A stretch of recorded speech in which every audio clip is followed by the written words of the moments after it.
Bruno Darroux, Vox, parti nostalgique du franquisme, pourrait passer cette fois des alliances au niveau national avec le PP, la droite conservatrice? Bah, écoutez, tout va dépendre effectivement des résultats, en fait, hein. On le voit là dans le sujet qui était diffusé.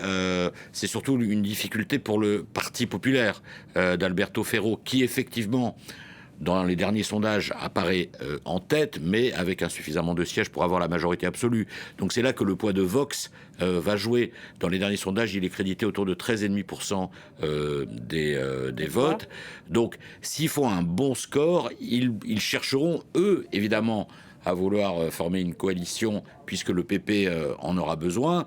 Et là, toute la difficulté sera dans le camp du Parti populaire, c'est-à-dire soit assumer de gouverner vraiment au niveau national, parce que ça se fait déjà au niveau régional et local et municipal, mais voilà, assumer le fait de gouverner au niveau national avec un parti quand même clairement d'extrême droite sur les questions migratoires, sur les questions des droits des personnes LGBT, qui veut moins lutter contre les violences faites aux femmes, qui veut revoir certains accords internationaux, notamment sur le climat, très climato-sceptique.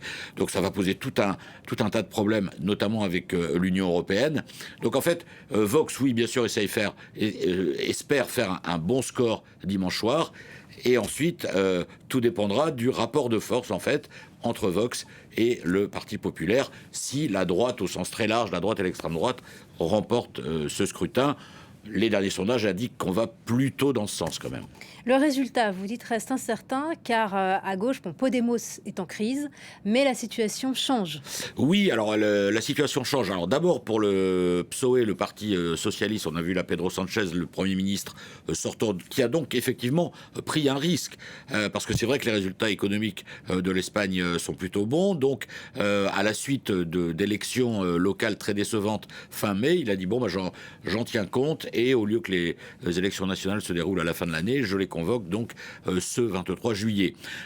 Dans les sondages, il était en retard. Là, les derniers jours, il a mené une campagne très active. L'écart se resserre. On est à 29% pour son parti, le PSOE, contre 32% pour le Parti populaire, vous voyez. Mais 3 points, ça fait beaucoup d'écart de sièges aussi à l'arrivée. Et puis, l'élément nouveau et un peu inattendu, c'est l'émergence de Sumar, avec la vice-présidente de l'actuel gouvernement, Yolanda Díaz, qui a réussi en quelques semaines à fédérer toute une coalition de partis de gauche radicale, ou plus à gauche que le PSOE, et qui a littéralement émergé dans les sondages au point de faire jeu égal avec le parti d'extrême droite, Vox, à 13,5%. Donc là aussi, ce résultat sera à observer, parce que peut-être que ça permettra à Pedro Sanchez de continuer à gouverner l'Espagne.